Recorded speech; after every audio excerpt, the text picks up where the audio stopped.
Now you see, it's true, we mustn't give the show away. That's why there are esoteric teachings. But on the other hand, there is another opposite extreme, which is not realizing that the show is a show. And that's as bad as giving the show away.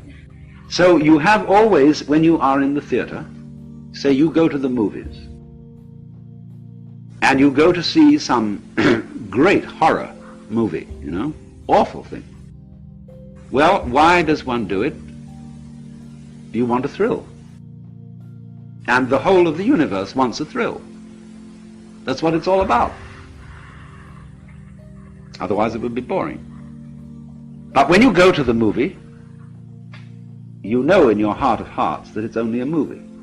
And yet you contrive to some degree to forget this while you're there. And therefore get scared and feel real creeps. But that's great. Some people like to go and cry. They go and see some tragedy and just love to weep. Because it's a catharsis. It gets all the salt out of you or something, I don't know. And so you do this thing.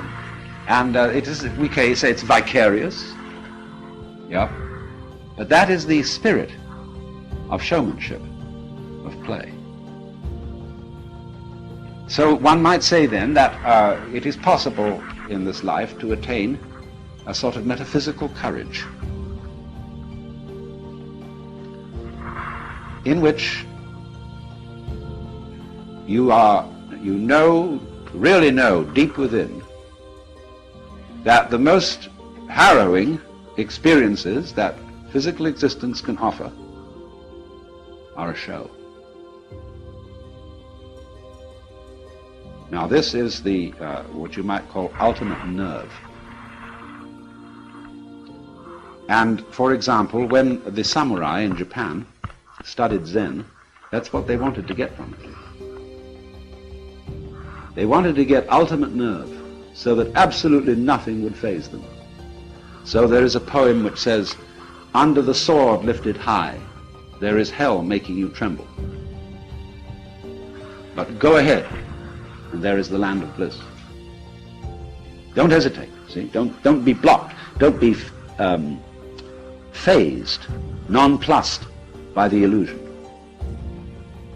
Now you would say, well, that's all very well, but I can't bring myself to that. I start to shake and I can't stop it. It's not to do with my will.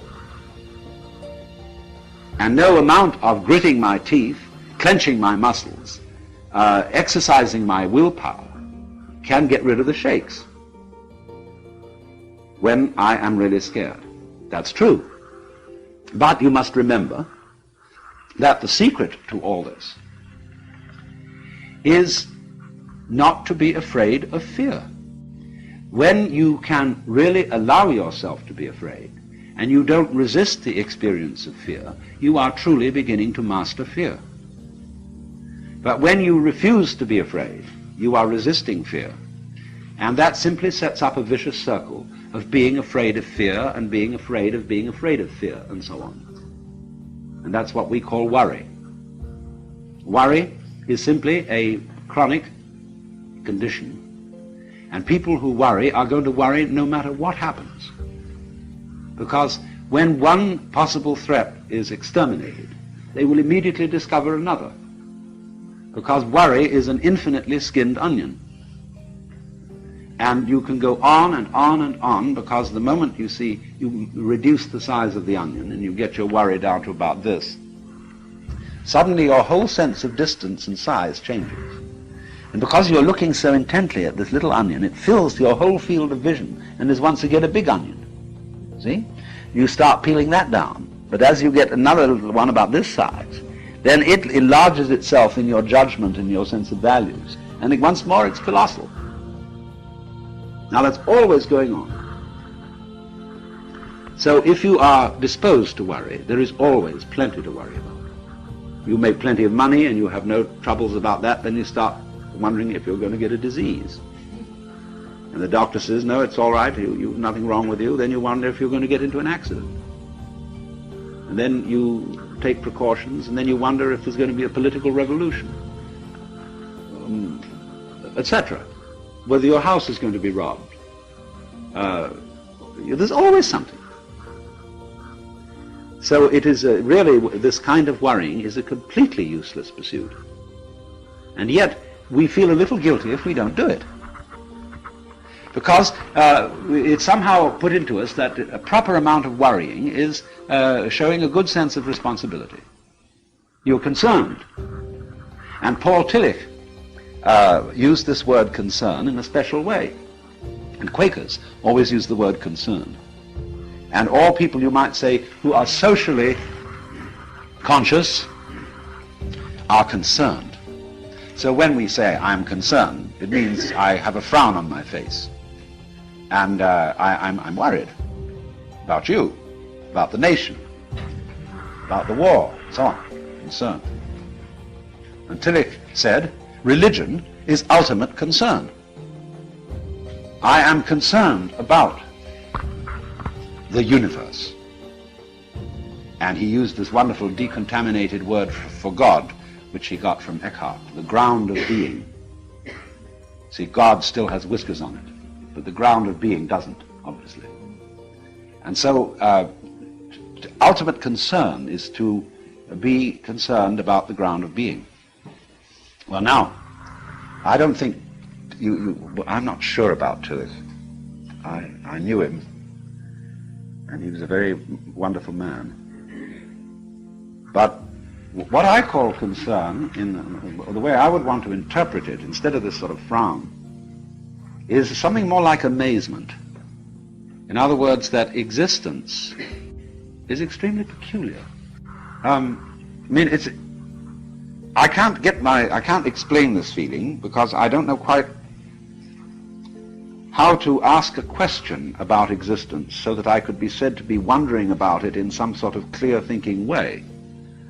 It's a very nice thing to consider to yourself, that if you were going to have an interview with the Lord God, and you would have only 5 minutes, and you might ask one question, what would you ask?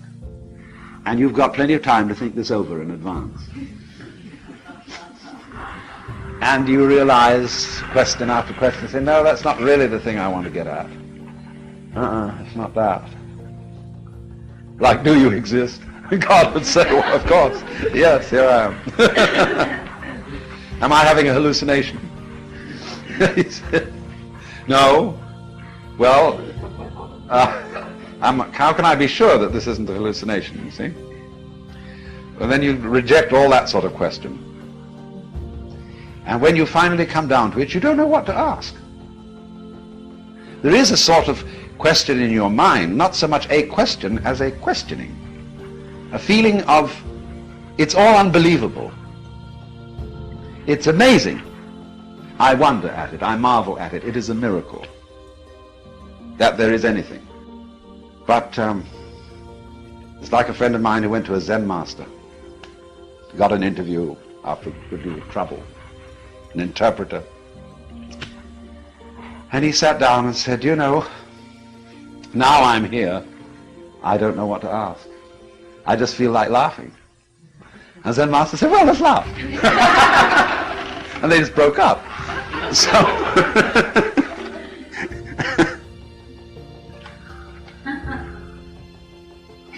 but that feeling, you see, of the marvelousness of being is what I call, or would want to mean by Tillich's phrase, ultimate concern. It's also love is involved in it. See, that's the part of the problem of an abstractionist culture such as ours. As I indicated, we are not materialists, we are abstractionists. A materialist is a lover, and therefore is somebody related to the present.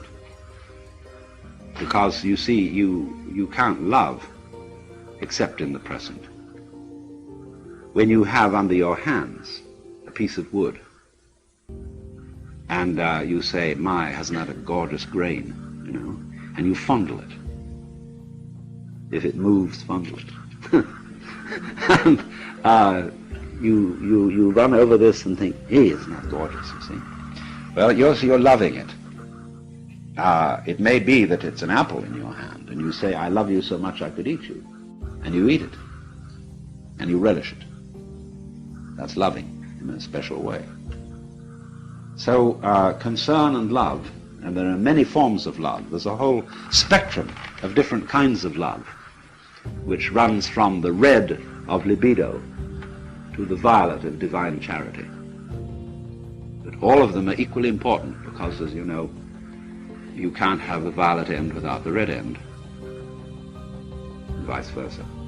You wouldn't know what violet was unless you had all the other colors. The colors create each other. So it isn't simply black and white. Between black and white is the spectrum. And just as black and white arise mutually, so you know red in relation to yellow, in relation to green, in relation to blue, and so on. But they all come out of black and white. That's the secret. I think Mr. Land, who invented a camera, made a rather spectacular demonstration of this. So, if then you try to obliterate fear, the fear that black may win, you're working in the wrong way. To attack a fear is to strengthen it. Because immediately you feel guilty if you don't succeed, or you feel inadequate. But fear is something that arises naturally and spontaneously under certain circumstances, just as you will feel warm if you get near a fire. And you can't go up to a fire without some sort of self-hypnosis and then say, well, I refuse to be warm. There's something a bit weird about that. Besides, you often want to feel warm when you get near a fire. No, on the contrary, it is very natural to be afraid. And so if you don't try to knock it down, you don't try to make yourself over into some sort of preconceived idea of what you ought to be, then you're on the track